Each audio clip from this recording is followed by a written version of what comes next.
So a little while ago, you mentioned that there was an unusual pattern of calls before Phoenix went missing. Can you get into that a little bit more and what you meant by that? One of the gentlemen that was romantically tied to Phoenix, his calls ceased immediately after she disappeared. There shouldn't have been any reason, especially because they were talking multiple times a day throughout the entire day. And then the night before, they had a very long call.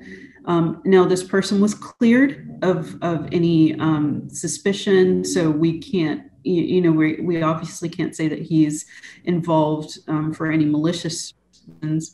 But I would say that if there was some knowledge that led him to stop calling that phone and maybe calling another, or just stop calling altogether, I'd want to know. I'd want to look people in the eye and know why.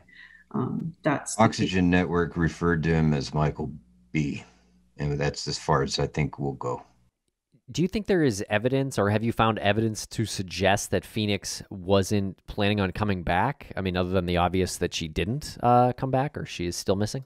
No, there were one of the things that Goldia brings up often are some glasses, some reading glasses that she had in her car that she really loved. So she wouldn't, but she also left a laptop, a tablet. She left several items of clothing. So in a bag. And the way that I would look at that bag is, oh, that's an overnight bag. As soon as they told us what was in it, I was like, oh, that's, an overnight bag. So I don't understand why someone would pack that way. And We then also don't know that everything, Vanessa, I'm so sorry. We also don't know that everything that's in that bag today, as Goldia presents it, when she pulls the bag out and she takes things out and she says, this.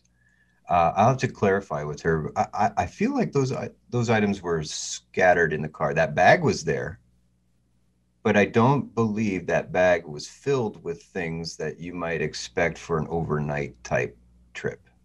But that's something that we'll have to explore a little bit more, Vanessa. yeah, I am under the impression that they were in the bag. And there may have been other things like, I mean, I used to work in DC. So I had several pairs of shoes in my car because I had walk to the car shoes, walk to the parking lot shoes, and then I had office shoes. So a lot of those things can be explained away that way. But many of the things that were found in the bag, I believe those were, it just sounded like an overnight kit.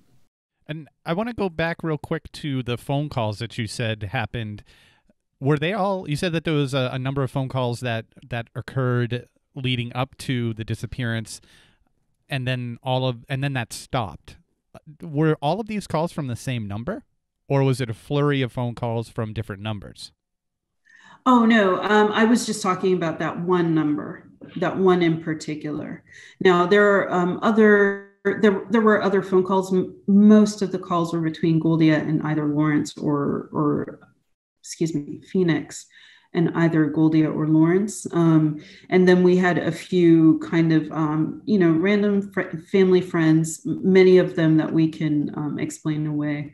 But when, Andy and we call all the time. If I disappear over a weekend and he doesn't call my phone often, even if we're having an argument, that doesn't look great. And it just opens up a line of questions, I believe. That is interesting. And that one particular phone number has been traced to a particular person, or not yet? Yes, it has. Yes, it has.